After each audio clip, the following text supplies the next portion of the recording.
Tisztelettel és szeretettel köszöntöm Önöket az augusztus 20-ai megemlékezés alkalmából.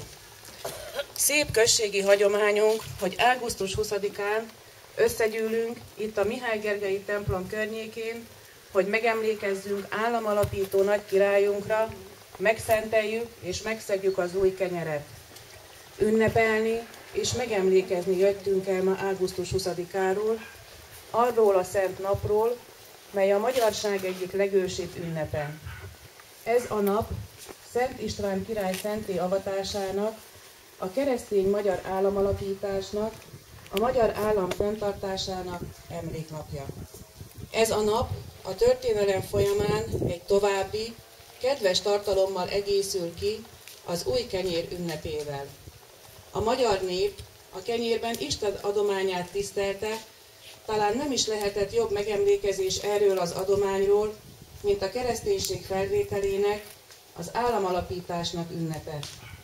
Nagyon fontos ez a nap mindannyiunk számára, hiszen több mint 1000 évvel ezelőtt alapított államunk ma is létezik, közben nálunk nagyobb népek és nemzetek tűntek el a történelem süllyesztőjében. Államalapításunk, Szent Királyunk 1000 éves állami történelmünk, tehát erős példa mindannyiunk számára, olyan tény, ami mellett kishitűségnek nincs helye.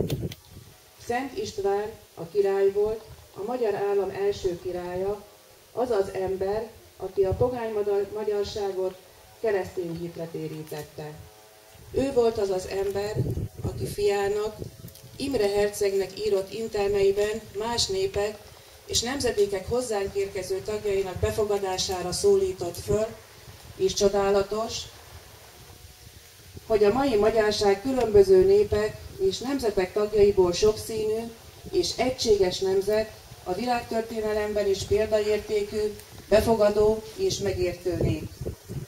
Szent István királyunk volt az, aki már 1000 évvel ezelőtt megmutatta, hogy nem a szabadosság, nem a féle liberális egyenlőség, nem a törvények fellazítása vezet a szabadság felé, hanem a határozott kormányzás, mások megbecsülése és a hazagyarapítása.